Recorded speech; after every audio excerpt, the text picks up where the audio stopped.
Friends, welcome to my channel. நம்ம சேனலில் இன்றைக்கி ரொம்பவே சூப்பரான டேஸ்டான ஒரு மஷ்ரூம் ரெசிபி தாங்க எப்படி செய்கிறதுன்னு பார்க்க போகிறோம். ஆமாங்க, மஷ்ரூம் வச்சு ஒரு பெப்பர் ஃப்ரை தான் எப்படி ரொம்ப ஈஸியாக டேஸ்ட்டாக செய்யலாம். வாங்க வீடியோக்குள்ளே போகலாம். இதுக்கு 2 பேக்கெட் மஷ்ரூம் எடுத்து நான் க்ளீன் பண்ணி வச்சுருக்கிறேன். மஷ்ரூமை நார்மல் வாட்டரில் க்ளீன் பண்ணோன்னா அதோட டஸ்ட்டெல்லாம் ரிமூவ் ஆகாது. கொஞ்சமாக மைதாவோ இல்லை அரிசி மாவோ போட்டு நல்லா அழுத்தி க்ளீன் பண்ணுங்கள். அப்போ தான் அதோட டஸ்ட்டெல்லாம் போகும். நான் அந்த மாதிரியே க்ளீன் பண்ணி ரெடி பண்ணி வச்சுருக்கிறேன். பெரிய மஷ்ரூமாக இருந்ததுன்னா 4 பீஸாக போட்டுக்கோங்க. குட்டி மஷ்ரூமாக இருந்ததுன்னா 2 இல்லை 3 பீஸாக போட்டுக்கோங்க. ஏன்னா மஷ்ரூம் நம்ம வதக்க சுருங்க ஆரம்பிச்சிரும். அப்புறம் நல்லாவே இருக்காது, ஒரு மாதிரி கரைஞ்ச மாதிரி ஆகிடும். அதனால் கொஞ்சம் பெரிய சைஸ் பீஸாக போட்டுக்கோங்க. இப்போ கடாயில் கொஞ்சமாக எண்ணெய் சேர்த்துக்கலாம். கடுகு உளுந்தம் பருப்பு போட்டு பொரிய விட்டுடலாம். கடுகு ஓரளவுக்கு பொரிஞ்சு வந்தோடனே 1 ஸ்பூன் அளவு சோம்பு சேர்த்துக்கலாம். அதாவது பெரிய சீரகம்னு சொல்லுவோம்ல, அதை சேர்த்துக்கலாம். அதை சேர்த்து பொரிய விட்டுடுங்க. 4-5 காஞ்ச மிளகாவை கில்லாமல் அப்படியே முழுசாக சேர்த்துக்கோங்க. நல்ல வாசமாக இருக்கும். ஒரு கொத்து கருவேப்பிலை போட்டு பொரிய விட்டுடலாம். கருவேப்பிலை நல்லா பொரிஞ்சு வந்தோடனே பெரிய வெங்காயம் 2 பெரிய வெங்காயம் குட்டி குட்டியாக நறுக்கி வச்சுருக்கிறேன், அதை சேர்த்துக்கலாம். இதுக்கு வெங்காயம் நிறைய போட்டிங்கன்னா டேஸ்ட்டு ரொம்பவே நல்லா இருக்குங்க. அதனால் பெரிய வெங்காயம் 2லேருந்து 3 வெங்காயம் கூட சேர்த்துக்கலாம். குவான்டிட்டியும் ஜாஸ்தியாக கிடைக்கும், டேஸ்ட்டும் ரொம்ப அருமையாக இருக்கும்.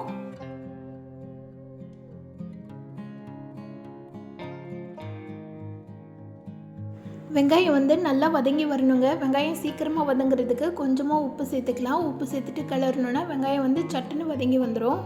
இது நல்ல ஒரு கலர் சேஞ்ச் ஆகிட்டு வரணும், அந்த அளவுக்கு வதங்கி வரணும். அப்போ தான் சாப்பிடும்போது அதோட டேஸ்ட், அதாவது மஷ்ரூமோடு சேர்த்து சாப்பிடும்போது அது ஸ்வீட்னஸும் காரமும் சேர்த்து சாப்பிடும்போது அவ்வளவு டேஸ்ட்டாக இருக்கும்.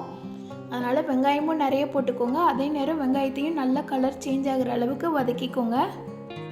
பாருங்கள், வெங்காயம் நல்லாவே கலர் சேஞ்ச் ஆகி வந்திருக்கு. ஓரளவுக்கு கோல்டன் கலரில் வர ஆரம்பிச்சிருச்சுல்ல, இந்த அளவுக்கு நல்லா வதங்கி வரணுங்க. அப்போ தான் டேஸ்ட்டு ரொம்பவே நல்லாயிருக்கும். இந்த மாதிரி வதங்கி வந்தோடனே இது கூட இஞ்சி பூண்டு பேஸ்ட்டு சேர்த்துடலாம். இஞ்சி பூண்டு பேஸ்ட்டு 2 பேக்கெட்டுக்கு 1.5 ஸ்பூன் அளவு இஞ்சி பூண்டு சேர்த்துருக்குறேன். இஞ்சி பூண்டு ஈக்குவல் குவான்டிட்டி எடுத்து அரைச்சது. இது கூட ஒரு கொத்து கொத்தமல்லி தழை சேர்த்துக்கலாம். சேர்த்துட்டு எல்லாத்தையும் நல்லா வதக்கிடலாம். இஞ்சி பூண்டு பச்சை வாசனை போகிற வரைக்கும் நல்லா வதக்கி விட்டுக்கோங்க. வீட்டில் நான்வெஜ் எடுக்காதப்போ மஷ்ரூம் வாங்கி இந்த மாதிரி ஒரு முறை செய்து பாருங்கள், அவ்வளவு சூப்பராக இருக்குங்க. அதுவும் வெறும் ரசம் மட்டும் வச்சு இந்த மாதிரி மஷ்ரூம் பெப்பர் ஃப்ரை வச்சு சாப்பிட்டோன்னா டேஸ்ட்டு சொல்லவே வேண்டாங்க, அவ்வளவு அருமையாக இருக்கும். இப்போ இதெல்லாம் நல்லா வதங்கி வந்தோடனே இதுக்குரிய மசாலா ஐட்டம் சேர்த்துடலாம். 1 ஸ்பூன் அளவு சில்லி பவுடர் சேர்த்துக்கோங்க. 1.5 ஸ்பூன் அளவு தனியாத்தூள் சேர்த்துக்கோங்க.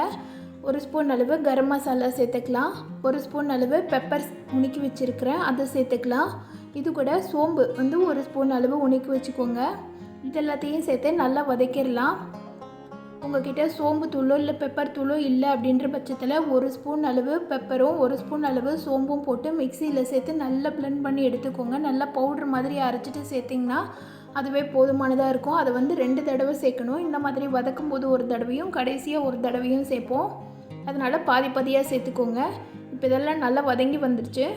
இப்போ இது கூட நம்ம நறுக்கி வச்சுருக்கிற மஷ்ரூமை சேர்த்துடலாம். சேர்த்துட்டு லைட்டாக பரட்டி விடுங்க. மஷ்ரூம் முதல்ல நம்ம சேர்த்துருக்கிற மசாலாவோட நல்லா மிக்ஸ் ஆகி வரணும். அதுலேயே வதக்க லைட்டாக தண்ணி விட ஆரம்பிக்கும் மஷ்ரூமில். இது நல்லா சுருண்டு வர வரைக்கும் வதக்கி விடணுங்க. இப்போ இது கூட 1 ஸ்பூன் அளவு மஞ்சத்தூளும் மஷ்ரூமுக்கு தேவையான அளவு உப்பும் சேர்த்துக்கலாம். உப்பும் சேர்த்துட்டு ஒரு முறை நல்லா கிளறி விட்டுடலாம். கிளறிட்டு இதுக்கு தேவையான அளவு தண்ணி சேர்த்துக்கலாம். அதாவது தண்ணி ரொம்ப வேண்டாங்க, கொஞ்சமாக தண்ணி சேர்த்துக்கோங்க. மஷ்ரூம்லேருந்து கொஞ்சம் தண்ணி விடும் வதக்க. இது கூட ஒரு 1/4 டம்ளர் அளவு மட்டும் தண்ணி சேர்த்துக்கோங்க. ரொம்ப தண்ணி சேர்த்துக்கிட்டிங்கன்னா மஷ்ரூம் ரொம்ப சுருங்கிடும்.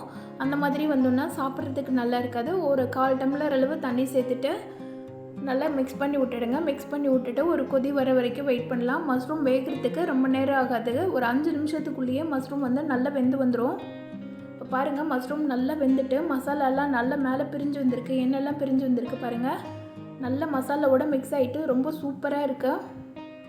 பார்க்கும்போதே சாப்பிடணும் போல் தோணுதில்ல, ரொம்ப அருமையாக வந்திருக்குங்க. வாசமும் அவ்வளோ கமகமான இருக்குது. இந்த மஷ்ரூம் ரெசிப்பியை வெறும் ரசம் வச்சு, சாம்பார் சாதம் வச்சு, இல்லை தோசை இட்லி தோசை கூட சைடிஷாக வச்சு சாப்பிட்லாம், ரொம்ப அருமையாக இருக்கும். நான்வெஜ் எடுக்காதப்போ இந்த மாதிரி ஒரு முறை செய்து பாருங்கள், அடிக்கடி செய்வீங்க. இதை கடைசியாக இறக்குறதுக்கு முன்னாடி ஸ்டவ் ஆஃப் பண்ணிவிட்டு 1 ஸ்பூன் அளவு பெப்பர் தூளும் 1 ஸ்பூன் அளவு சோம்பு தூளும் சேர்த்துக்கோங்க. வாசனைக்காக கொஞ்சமாக கொத்தமல்லி தழை தூவிட்டு இறக்கினீங்கன்னா சூப்பரான மஷ்ரூம் பெப்பர் ஃப்ரை ரொம்ப ஈஸியாக டேஸ்ட்டாக ரெடி பண்ணியிருக்கிறோங்க. எல்லாத்தையும் நல்லா மிக்ஸ் பண்ணி பாருங்கள். நல்ல ஒரு நான்வெஜ் ஃப்ளேவரில் ரொம்ப சூப்பரான டேஸ்ட்டாக இருக்குங்க. பசங்களுக்கெல்லாம் செய்து கொடுக்கலாம் அடிக்கடி. ஒரு முறை செய்திங்கன்னா இந்த டேஸ்ட்டை மறக்கவே மாட்டீங்க, அடிக்கடி செய்வீங்க. இந்த டேஸ்டான மஷ்ரூம் பெப்பர் ஃப்ரையை நான் சொன்ன மாதிரி நீங்களும் உங்கள் வீட்டில் செய்து பாருங்கள். செய்து பார்த்துட்டு எப்படி இருந்துச்சுன்னு சொல்லிவிட்டு எனக்கு கமெண்ட் பண்ணுங்கள். இந்த வீடியோ பிடிச்சிருந்ததுன்னா இந்த வீடியோவுக்கு லைக் பண்ணி சேனலை சப்ஸ்கிரைப் பண்ணிவிடுங்க. Thank you friends.